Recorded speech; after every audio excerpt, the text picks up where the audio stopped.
Directed and written by M. Night Shyamalan, The Sixth Sense was the catapult to a long-storied career still in motion for a man with seemingly upward endless momentum. It also continues to be a deep scar that we still see the traces of throughout his later works. Coming off of the high and falling in line to be touted as a possible juggernaut on the levels of Spielberg, Shyamalan was viewed as writer-director who could do no wrong. His next effort, again enlisting the talents of Bruce Willis as the lead, Unbreakable was another critical and financial success. Humanity and its darkness on full display, Shyamalan was breaking yet untapped ground in the realm of superheroes on the big screen.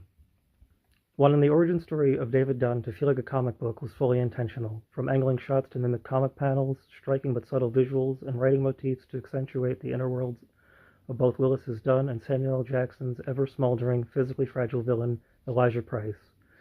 The kids call him Mr. Glass.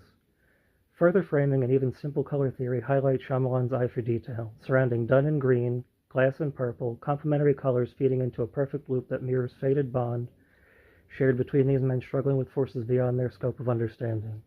Like Dunn struggles to understand what he has become, Glass yearns to become what he already knows he is. Without David, he feels there is no way out. At the time of its release, Unbreakable wasn't allowed to be marketed as a comic book movie. Why would anyone ever do such a thing? It would seem in the intervening years that Shyamalan again got out ahead of something that the studios hadn't quite grasped in the way they would in due time.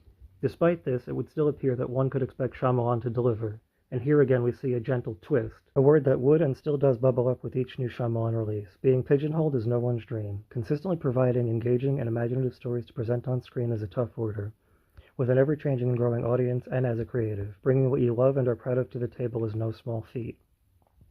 Ignoring the noise and rendering something simple and beautiful should be the thrust of anyone's artistic pursuit, however that may shake out for the individual.